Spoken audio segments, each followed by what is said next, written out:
But there's a tonal shift, and and you can see it right now. The cult of personality with CEOs, it's starting to bite them in the ass. If they don't manage it well, it's totally doing that. We see it with Theranos, we see Yeah. it with Elon every other week. And there are a lot of companies that are coming up, Series A, Series B, Series C level. They emulate that. They want to emulate that. And one of the things, I find myself counseling is like, showcase the bench strength. You don't know where you're going to be in 2 years' time. Right. But your company should still be here, and your employees should still be here. Showcase the bench strength of your executive team. Use Aaron from Box as a great example. Sorry to interrupt. But he's a great example of what to do. He's funny, he's smart, the stuff is relevant, and he's not insulting or degrading, and he's not obnoxious. He's just funny and smart. Aaron from Box as the CEO.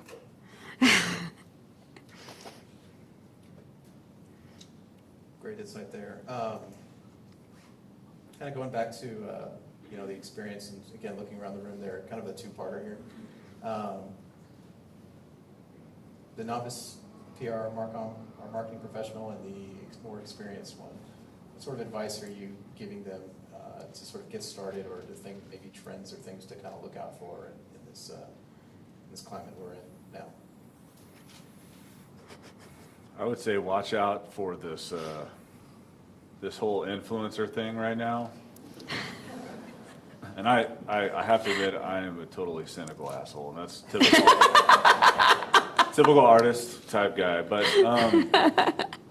I've been in the social media game, especially on the analytics and the corporate strategy side, since 2007, and using it extensively for my own purposes, creatively, but also for a lot of the large companies that I've worked for. And then all of a sudden someone will say, hey, can you go check out, see who's kind of influential in this particular space? Oh yeah, sure, and I'll go do some searches and some background stuff, talk to some friends who are maybe in that space already and can recommend some stuff. But stumbling onto these just like, and I hope nobody in here is one of these people, but just some totally just random weirdo who's got like 500,000 followers because of this picture of this one flower they take all the time or something. And then they're like, oh, all of a sudden I know everything there is to know about flowers all around the world, blah, blah, blah. I'm the best hashtagger in the Northwest, whatever.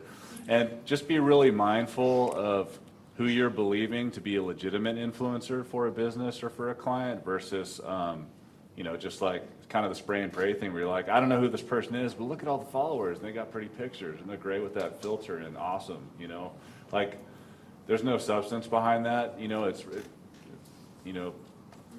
They understand the importance of finding real influencers, genuine ones that are really going to help the business, and how to vet that stuff the right way. So just be really, because I've met a lot of older marketing folks who, they want to get on the influencer program, they have an open mind, but they are easily swayed by something they don't fully understand, which is kind of how like real versus kind of fake influencer thing works. And so it's a challenge sometimes to try to explain that to them, because there's algorithms involved, there's content types and categories and where you put it and when you put it there and that kind of thing. And so my advice, I guess, both, I'm still trying to learn from my own advice and stuff in this regard, is don't be easily swayed by certain things and stuff, like really take your time, so that when you do say, okay, it's going to cost this much money to pay them to talk about your product or attend this event, that it ends up being much more worth it, so it's easy to fall into a trap where it was not worth it, and I've seen it happen before, and it sucks. I think I'll add to that. It's young or old, it's go with your gut, go with your instinct. Whether it's what you're pitching to a journalist, or whether to take on a new client, or to work on a new project, chances are whatever alarm bells you've got in the back of your head or in your ears, they're probably right. And test that theory with either a peer or a reporter. Run ideas by people around you. There are a lot of journalists that I'm either friends with or I have a good working relationship that I can call and say, look, I've got this client, I've got this story, it's not for you, but let me just run it by you. I mean, what do you think? What's missing? And more often than not, that ends up serving us or the client or whatever we're doing well. When you're also on the original note, when you're looking at an influencer, look to see if there's real engagement there or if it's just a lot of bot answers. You can see when there's a real conversation, somebody will write and then that influencer will write back and then they'll write again and then there'll be some type of conversation there. You could also look at the ratio of likes to comments. So look at that. It could be somebody who maybe has a really tiny following, but that tiny following is seriously engaged. And when they mention this product that you're repping, these people will actually go in and purchase. So your mileage may vary, but have a common sense approach. Is this somebody who just has really large numbers, or is this somebody who's actually engaging with their audience? Are they respected? That applies to media outlets as well. Absolutely. I mean, everyone wants to get inside a Wall Street Journal, but sometimes the behind the paywall stuff isn't that beneficial to that particular industry or that particular vertical. It But usually you just take makes the CEO really happy. Exactly. You take an email newsletter that hits 10,000 people that buys their product, I'd rather take that Boom. Yeah. over something in the journal. Oh, excellent advice. I think next we want to make this thing a little more interactive for folks. So I'm sure there are questions based on the topics that we've covered here. So we've got a microphone floating around over here, but let's get some questions answered.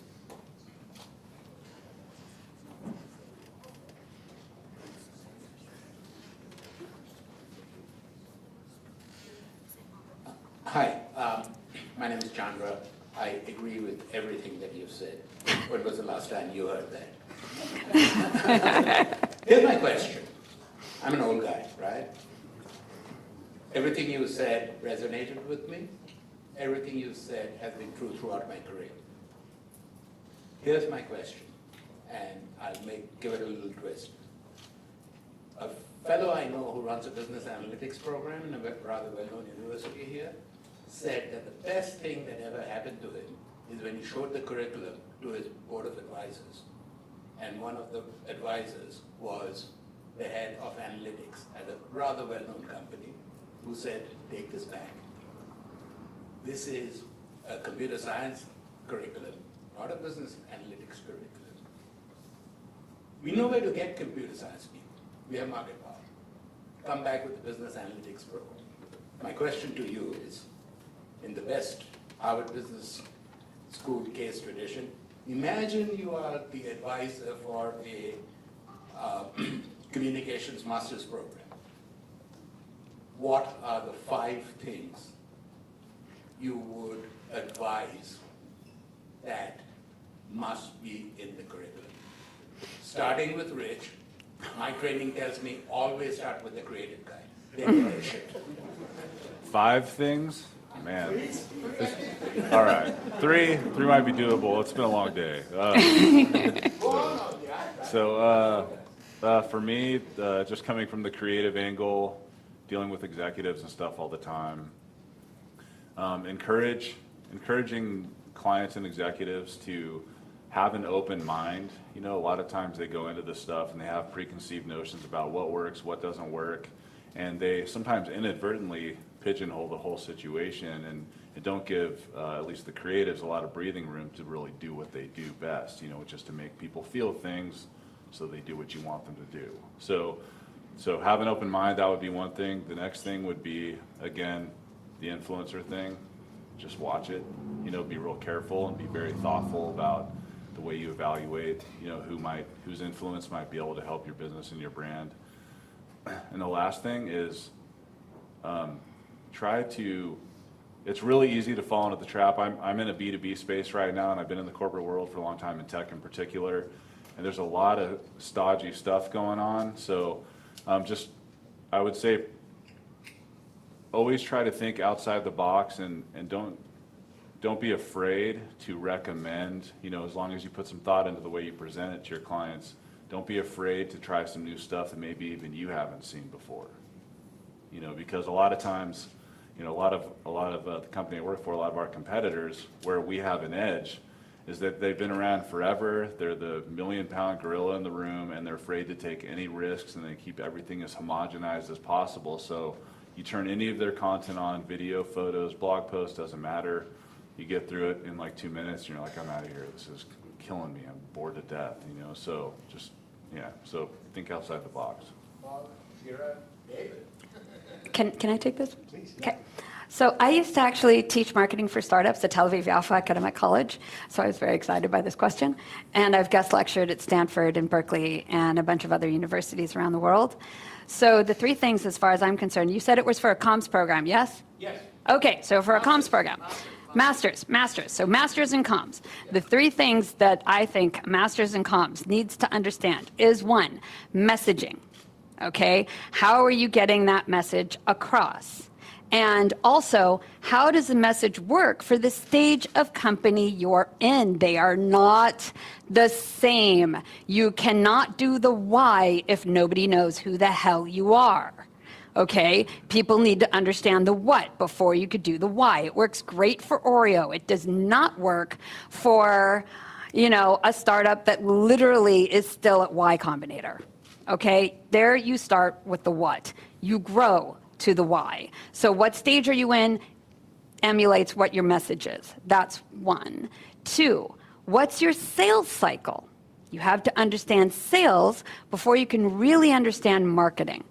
Is it a quick sales cycle? Are you getting to them and it's a slam dunk and that's it? Is it a 9-month sales cycle? It is a 2-year sales cycle. That's going to change your selling method. That's going to change your message. That's going to change all of your tactics and your strategy. Okay? So that would be 2. 3 would be, I would say, between message and that, brand. Because if you have a brand, if you are the first choice brand effect, this is actually a heuristic. So the first choice brand effect means that there is no processing in your brain when you go to choose that product. So how do you become that first choice brand effect? Think about it. You've got Heinz ketchup. Okay? When you go to the grocery store, we have a child that used to have Heinz with everything. I was a failure as a parent. It took a really long time to get that over. But, so when you've got the first choice brand effect, the equivalent to it in the B2B world would be Salesforce. It's not, are you getting Salesforce? It's when are you getting Salesforce? Are you starting with, what's the other one from the Baltics? Pipedrive. Are you starting with Pipedrive first and then moving over to Salesforce? Maybe you're going to use HubSpot first and then move over to Salesforce. But as soon as you get to a certain size, all AEs, account executives, know Salesforce, you're getting Salesforce. Because those guys aren't going to learn something new, and you want them working for you, so you're not going to make it hard for them. So that would be the 3 things I think a comms program needs to focus on. These are real-life issues that will end up affecting your career. You said 5, right? Writing. Something either behavioral studies, Yeah. sociology, how to understand people. And then if this is a PR-centric communications plan, studies, marketing. We have to work lockstep with each other. PR and marketing have to go together. I worked at a company for a few years, remain nameless. Marketing and public relations did not know what the other ones were doing. And Oh, they can't we work in just isolation. Cannot No work in silos. isolation, and we suffered dearly. So those. I worked at the same company. We all have. There. Man, you're getting like 11 up here. He's writing them down. I want to see this syllabus when you're done with it. All right. Yeah, great. Go ahead. I was going to touch on the brand here for a minute, kind of to your point there, one that I was stewing on here for a little bit is, you want to, while it's a, when you're going to get Salesforce, when you're going to get a Marketo, let's say, and so forth. But I think, when you're having that brand discussion about what you want, whatever stage your organization is at, or whatever stage your comm strategy is at, is kind of be who you are. It's okay to emulate. It's okay to idolize and follow the path but also be who you are. We just went through a massive acquisition, if you guys have been following the news, right? And it says they're a Trendkite Decision Company. Trendkite's a pretty big brand sitting on top of Cision right now. And, we march to our own drumbeat right now, and we're actually reaping the rewards from that because we march to our own drumbeat, and we're being asked to be a part, bring our philosophy into Cision through that acquisition. So that can be a great reward to your comm strategy if you're aware of that as you go forward. So, Brand has value. yeah, those like 2.5 things. But. Hi, thank you for the discussion. So I'm from the SEO side, and for SEO, quality and quantity both matter. And for example, you mentioned about new worthy pieces like product feature or some new launch. And then for SEO, sometimes it's like, I don't care, just give me a bunch of backlinks and that will work. So how do you find that balance of like getting high quality and also a bunch of lower quality, but quantity-wise it's good, contributing to SEO, and how do you handle that balance? Well, I'll say like on the YouTube side, the SEO effort is a pretty important one. So when I put something on YouTube, we have a process where we have a couple of writers that write our case studies and stuff like that we'll use. And we have a couple different kind of message maps, I guess would be a term that most everybody here knows. We have a couple different ones. There's kind of the SEO friendly one that tries its best to incorporate actual messaging from the products and stuff and not just try to hook in a bunch of algorithmic traffic, So I would just say try to create a process where people are willing to, use the information we have to do good SEO, but at the same time, we have to massage things a little bit to be able to benefit from it too. And so having a process in place where you're like, hey, for SEO, for social media, this is what we use. These are the copy blocks or whatever we use all the way down to a tweet and back up again, and then and then you might have an entirely different set of messaging for, stuff that's not related to that. But typically having a good process in place, so, our copywriter will pull, the lead paragraph from a case study. There's like a list of keywords that we make sure to try to include in some of the paragraphs and descriptions and stuff and the titles and all that. And then that gets passed on to me to upload and make sure all that stuff's dialed in. And we have kind of a tagging strategy and all that too in place. So I don't know if that answers your question, but just trying to have a process around that that's pretty clear so people aren't constantly guessing what they should do next. And we don't have an SEO pro in-house like what you do, for a living. So we're constantly having to try to research and make sure that we're doing the SEO due diligence, but at the same time not deviating too far from the actual messaging about the products, the launch, the company, that kind of thing. I think to expand on what you're saying, one of the things we don't, this is PR versus marketing. So we don't do SEO well, but what I try to do with our team and our clients is step one, take the SEO person, our client's SEO person out to lunch early on. Find out what they're working on, find out what are priorities for them and the rest of the marketing team, and build on that relationship and get a better, great understanding of what the SEO needs are of the company in terms of who you're targeting, keywords, what's working, what's not, and then we'll weave that into the comms plan.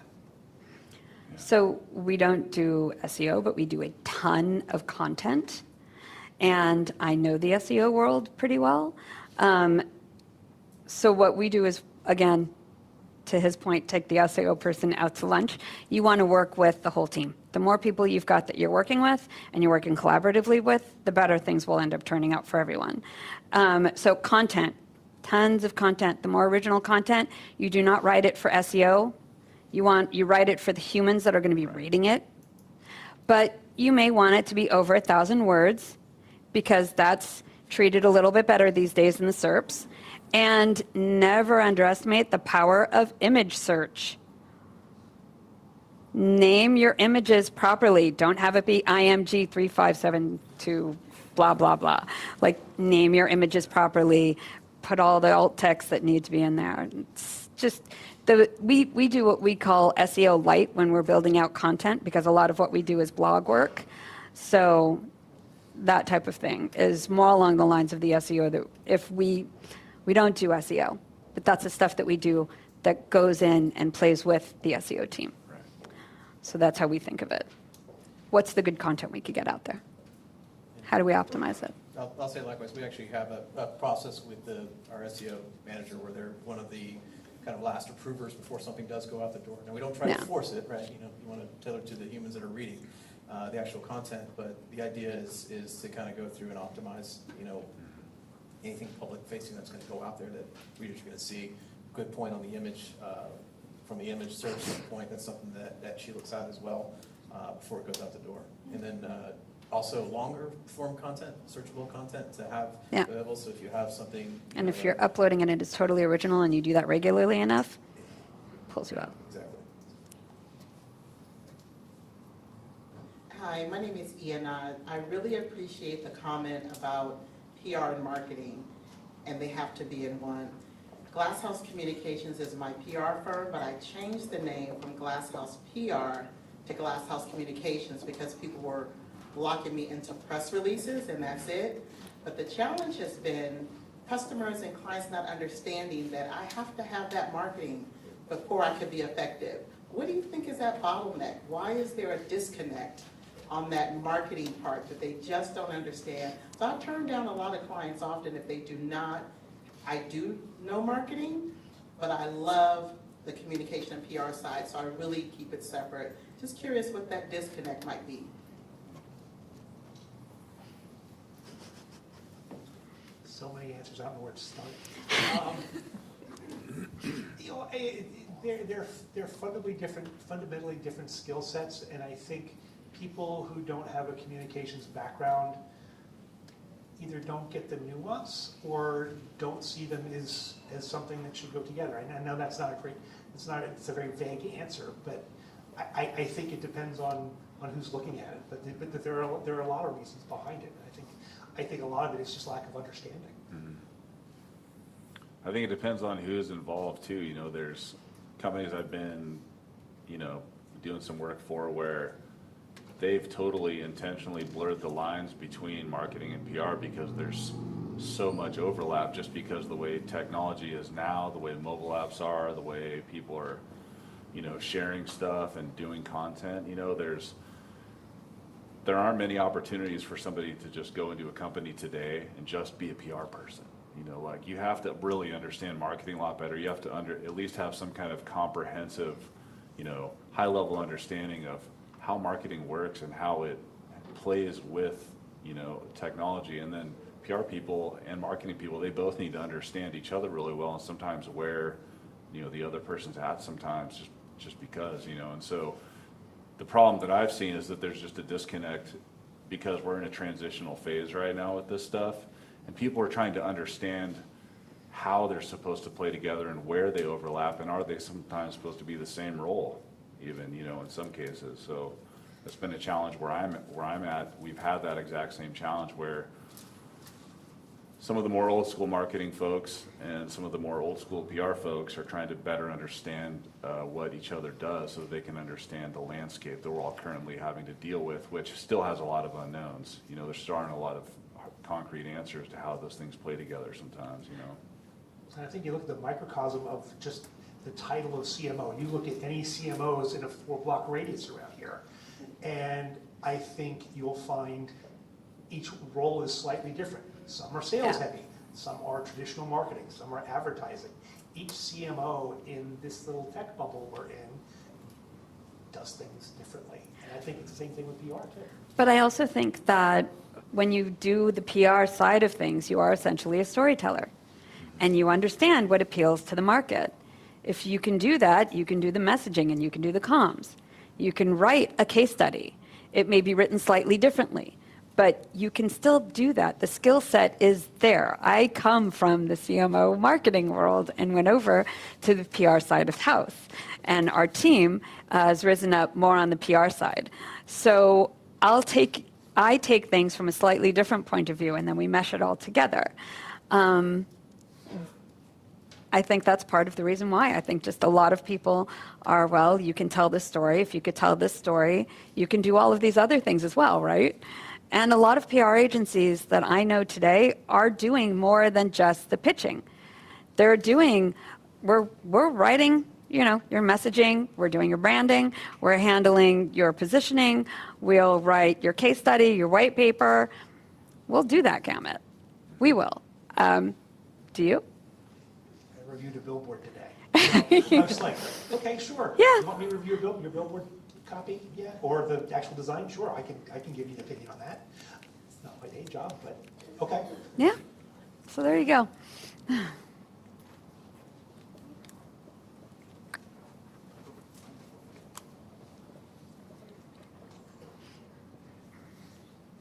Hi, my name's Tara. I'm from the PR side, but I know we touched upon influencers a little bit, and I was just wondering what your clients are saying about the value of influencers versus earned media in regards to measurement. Obviously, you can, measure the amount of viewership on a site, and then you have followers. It might be 2 million followers, but you might only get 20,000 likes. So I would love to see what clients are saying about that, and if they're coming more to you for, let's do influencer campaigns or earned media. All right, I'll start it. Usually we are the ones who take the reins on this and move it forward. This is just generally how we end up working with a lot of our clients.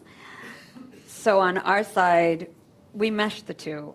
We don't do paid influencers. Okay, we found zero value from the paid influencers. Somebody who's Instagram famous, Yeah. I don't care. But on the other hand, an influencer to us is, let's say, a mommy blogger who has a really passionate following. And, okay, this person, we may be saying, here's a gift card, write about this or something like that. Like, we may give something like this, but we will not do a pay-to-play. And what we do is we watch, okay, we got this. We make sure that we have access to the Google Analytics of all of our clients, so that we could look afterwards and say, okay, we got this coverage. Let's see, what did it do? And did it bring in the traffic from the places we're looking to bring traffic in from? So that's how we handle it on our side. There's an interesting story to tell. I'm not going to tell it tonight, but I think the way, and I do a lot of B2B PR, so the way B2B looks at influencers is a little bit different. And our approach with them, and like Shira, we don't go the pay-for-play route most of the time. But I love using influencers for our own events, like to moderate a panel or to Right. MC a particular event. That's great. It's great name exposure for both the influencer and the people in the audience. And sometimes we treat influencers like journalists, depending on who they are and what their positioning is. But in the B2B space, it's still emerging, and I think everyone's still trying to figure out the path forward, both as influencers and how we work with them. But is it more of an influencer in the B2B space, or is it more of a pundit? I mean, I would consider Scoble a pundit. Yeah, and I think, and there are, in certain spaces, there are the pundit types, but then there are also the influencers, Right. that have, so whether it's a mommy blog or a gear blog type of stuff. Yeah. And, I don't want to exclude them, but like I said, there's a place for them to be involved with the company. Yeah.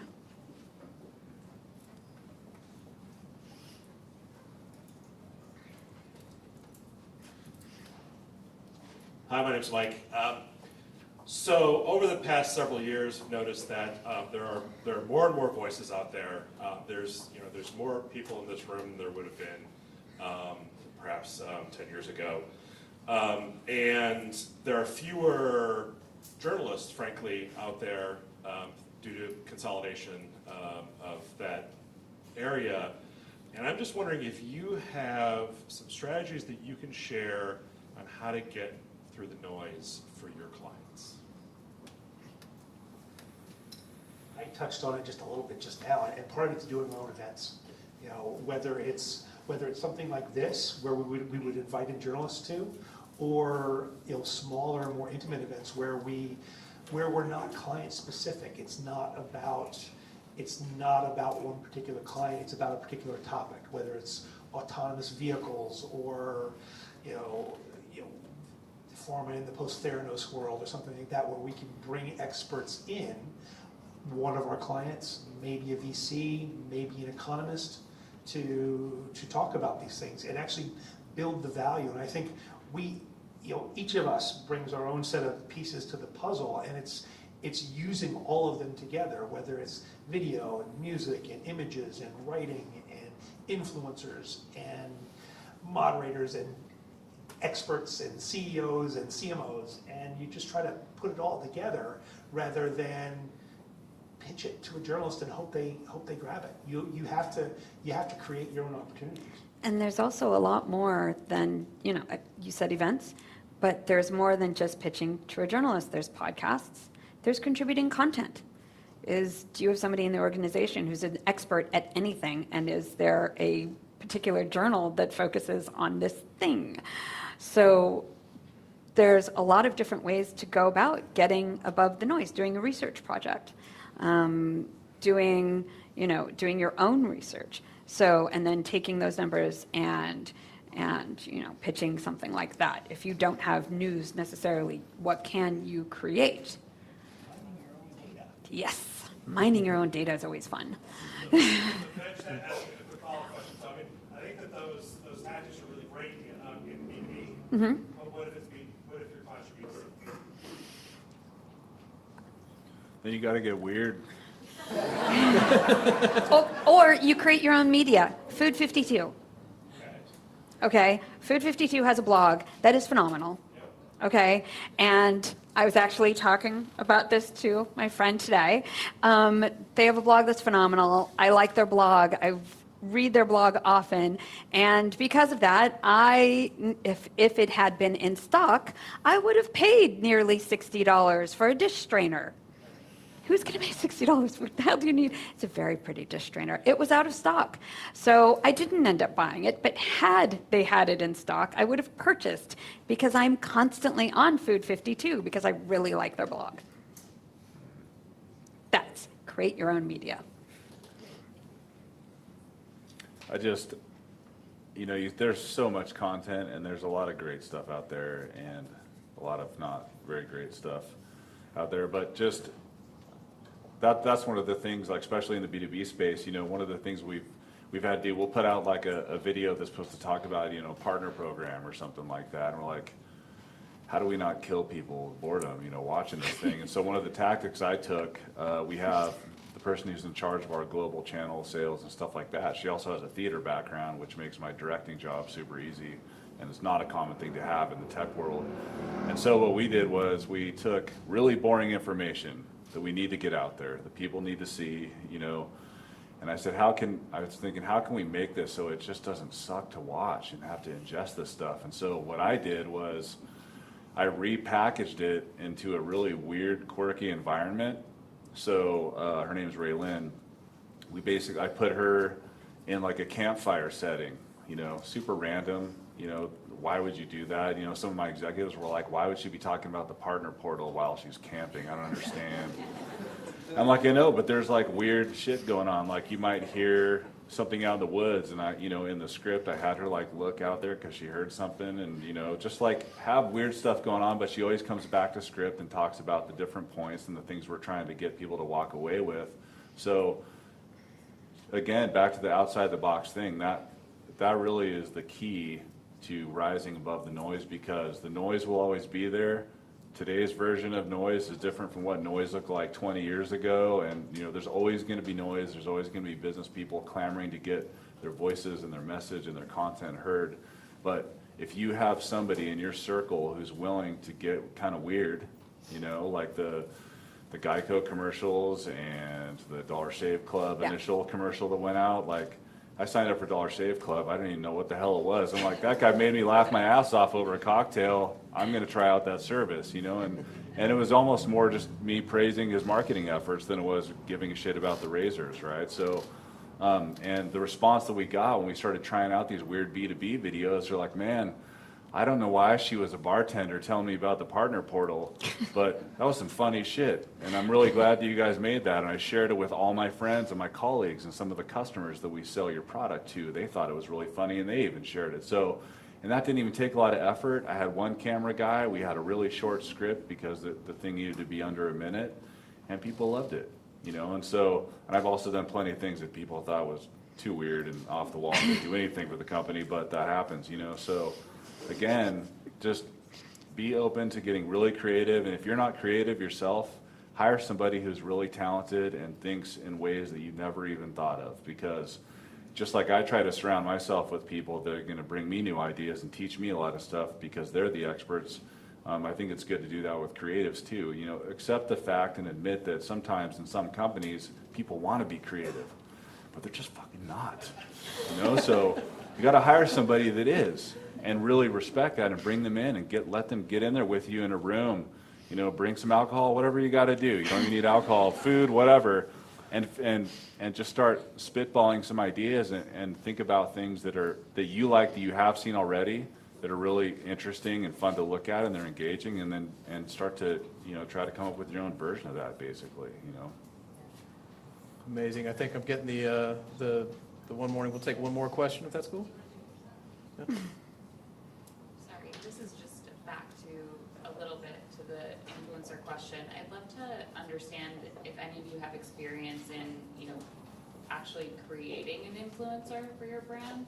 I think a lot of people are expensive or kind of bullshit, right? Like, I mean, it's hard to figure out who to connect with, but is there opportunity in finding a voice that's unique and interesting and really aligned with your brand, and then using everything you have on the marketing side to elevate them and your brand along with it? In one of the companies I used to work for, we did that. We didn't create influence. We actually tried to bring in two influencers to roll out a product.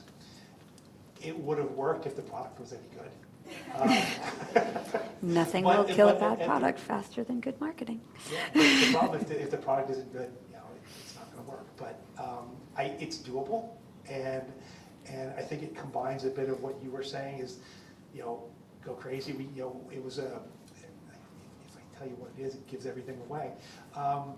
But we actually had people in a loft in New York City trying out the product, and the influencers were hosting, and they were fantastic. They were engaged. They did everything they were supposed to do.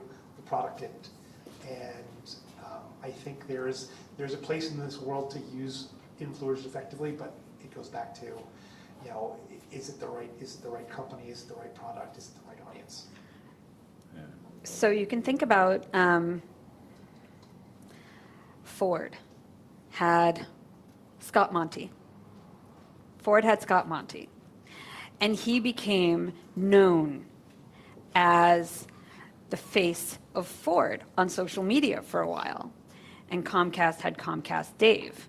It has since changed to Comcast Cares.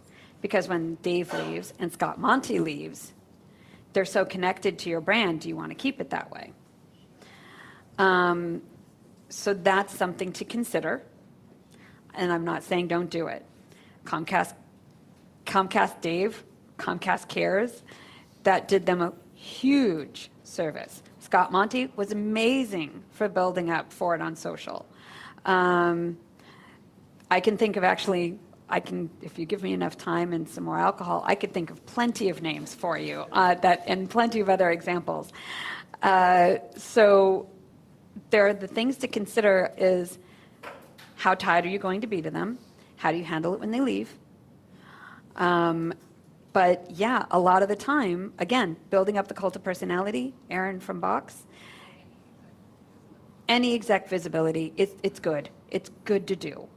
You want to do that, especially for somebody who's really nailing it in their job. It's good for the exec themselves. It's also good for the company because people follow people. They tend to not follow companies. So you do want that. If you're not going to have a character that they're following, okay, then you want it to be a person. So yes, how do you do that? It's again, law of large numbers. You want to make sure that they actually have a following. There has to be something about them that is worth following. What is it about them? Usually funny. There has to be some type of emotional draw. And funny gets your endorphins going, and endorphins gets you more interested. So usually it's around humor. If it's not, it's around shock value. That, your mileage may vary. That's where Travis from Uber, he did really well on the shock value. It didn't do him well at the end of the day. But in the beginning, it did get them a lot of press, and it raised them up. It got them to a point. So, Also, inspiration is a really big one. So it's easy, we can make people laugh, we can make them pissed off or overreact to stuff. yeah. But one of the things we're trying to work on now is, we play in like the primary education and higher ed space, and we help kids get connected to the internet that are, in socioeconomically challenged areas and stuff. And we have something we're gonna do that isn't humor. Instead, it's completely inspirational, hopefully tear-jerking, that's kind of the goal with it. Like, don't rule that one out too. So anything that Oh, sways yeah. someone's heart to do anything, Emotions. totally, it's all. What emotions are you And going all to the pull? engineers and all the executives want to tell you Yeah. every day, that's too altruistic, don't try to do that, nobody's gonna care. But I'm telling you, emotions make money, and emotions make people buy things, whether it's B2C, B2B, it doesn't matter. We've experienced that happen on all sides, as long as it's done well, because it can be done poorly. But it's a really, really, really important part of PR and marketing, honestly. Who here follows Humans of New York on Facebook? Anyone? There you go. Why do you follow them? Yeah, the stories. Sometimes they make you cry, sometimes they make you laugh, but they always pull an emotion. I think that's a great point to finish on there, on the emotion side of things. I want to thank one more time, do you want to say something? Oh, by all means. Yeah. Thank you all for showing up tonight to be part of this discussion. Thank you to our speakers, Shira, Paul, and Rich. Thank you to Dave Cargill of Turnpike, a Cision company. I want to make sure I got the branding right. We have this place till 8:30. There's a lot of food, so if you brought your Ziploc, take some home. I'm not kidding. Take some home. We have a lot of drinks. We have this place till 8:30.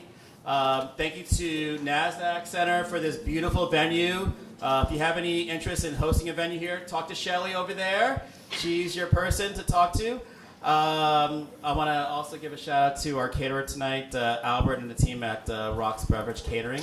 If you have any events coming up, talk to them.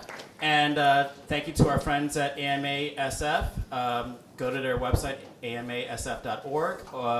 And if you're in PR, go to prsasf.org for more info. And we have another hour or so to network and mingle. So thank you very much. Enjoy the rest of the night.